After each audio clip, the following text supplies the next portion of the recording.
flood warnings remain in effect overnight for most of Maryland as rain continues to be a major issue.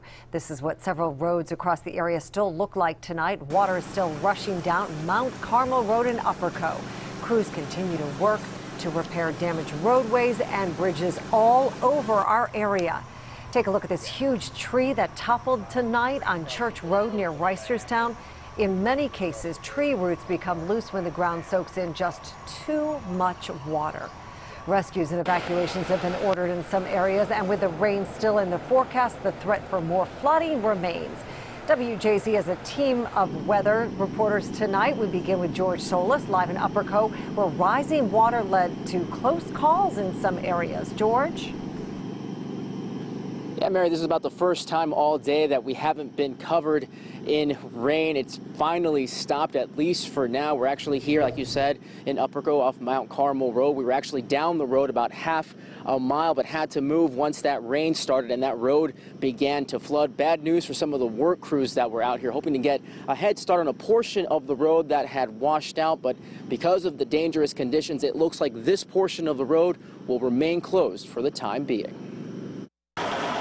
After days of dreary and damp weather around Maryland, some around the state are reaching their breaking points. I'm annoyed with it. I wish it would just go away. Like, can you stop? Like, for real? Tuesday evening, a small reprieve from the rain, but bodies of water like Peggy's Run in Upperco, Baltimore County still raging from earlier downpours. Along Mount Carmel Road, this bridge over the stream unable to withstand the rushing water. It's flooded many times before, coming up almost to the bottom of the guardrail, but never has wiped out the bridge before. But I guess this was just the last straw that took it all out. Jamie Dalglish's parents sharing these images of the damage shortly after it happened with WJZ. You really start to get a sense of just how powerful the current was here based on the curvature of the vegetation.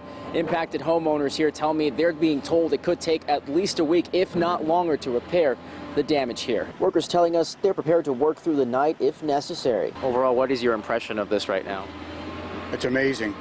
It's just, like I said, Mother Nature is a force to be reckoned with. In Lutherville, the owners of Bozzuto Green Art sharing this video with WJZ of Deep Run when it flooded, causing a mild panic for business owners. Earlier in the day, this was the scene in nearby Sparks, a more than century-old tree toppling over onto a home. The ground so wet, the roots could no longer hang on. Inside, we have water damage from the attic all the way down to here, where you can see the buckets. Swift water rescue teams have also been busy.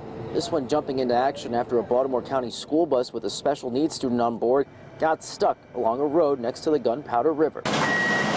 With more rain expected, there's concern it may not be the last rescue this unusually soggy month. Now, Mary, the good news here is that a lot of the heavy machinery is already down the road, so if these drier conditions hold out, work on the road could begin as early as tomorrow morning. Now, impacted homeowners here are just grateful to have another way out.